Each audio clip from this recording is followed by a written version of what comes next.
храп более смертелен, чем курение, потому что храп и остановки дыхания во сне приводит к нарушению кислотности крови, среда внутренняя меняется, там болезнь Паркинсона, диабет, онкологические заболевания,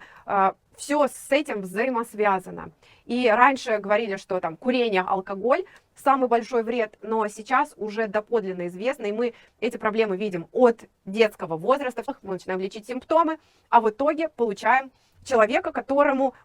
почему-то все время нужно какое-то лечение, почему-то который болеет, почему-то из болезни в болезнь, почему-то у него там лишний вес или нет сил, нарушения там, в анализах, это банальные истории, а причина очень простая.